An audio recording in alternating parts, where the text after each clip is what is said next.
Most men come to me convinced they understand the problem. They've had the conversations, they've seen the numbers, they've been handed the prescription, and they walk out of that appointment feeling like they're handling it. But here's what I've watched happen over and over again in 20 years of cardiology. Those same men come back 6 months later, and the plaque has grown. Not because they ignored the advice, because the advice was aimed at the wrong target entirely. I'm Dr. Jusis, and today I'm going to tell you something that most cardiologists won't take the time to explain. Everything you've been taught about arterial plaque is built on a flawed foundation. Not slightly off, fundamentally wrong at the biological level. And once you understand what I'm about to share, you'll never look at your cholesterol number the same way again. If this is your first time here, subscribe right now, because this channel is where real cardiovascular science gets explained in plain language. Let's start with the biggest misconception in heart health.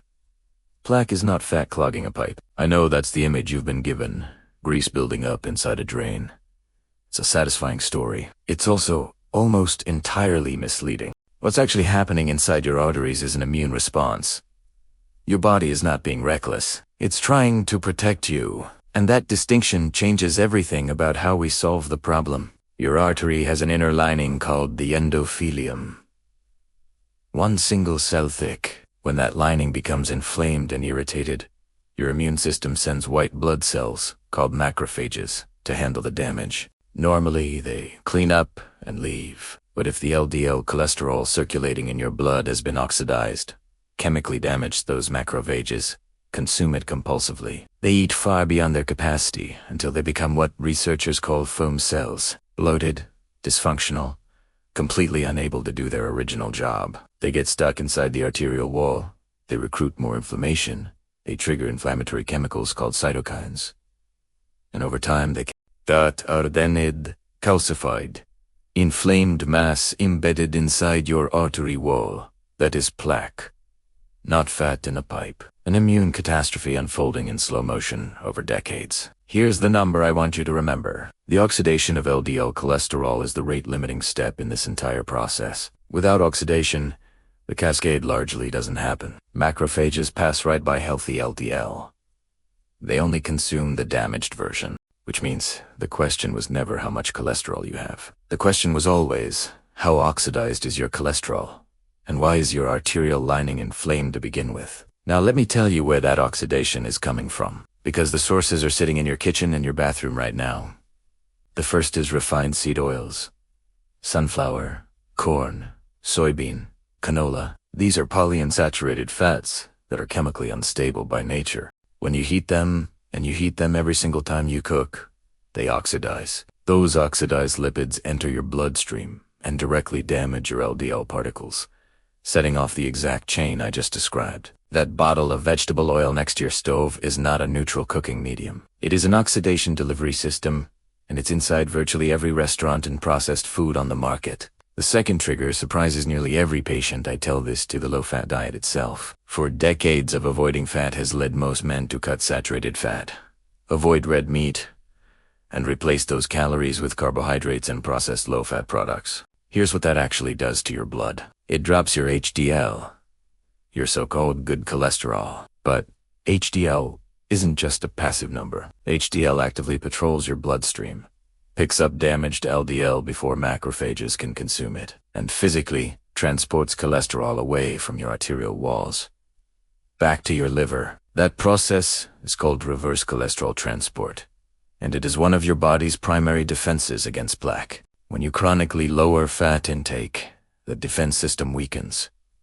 Your triglycerides rise, your remaining LDL particles become smaller and denser, the most oxidation-prone form possibly. You've disarmed the cleanup crew and left more vulnerable particles in circulation. The third trigger, and this one genuinely stuns people, is your mouthwash. Your body converts dietary nitrates from vegetables into nitric oxide, one of the most powerful vasodilatory molecules you produce. It relaxes your arterial walls, reduces stiffness, and directly fights the endothelial inflammation that starts the plaque process. But this conversion doesn't happen in your stomach. It happens in your mouth, through specific bacterial strains that live on your tongue. Antibacterial mouthwash, the regular kind, most people use twice a day without a second thought, destroys those bacteria. Studies show that regular mouthwash users have measurably higher blood pressure, significantly lower nitric oxide production, and greater arterial stiffness. You are rinsing away a biological system that was protecting your heart every single morning. Now here's where most people think,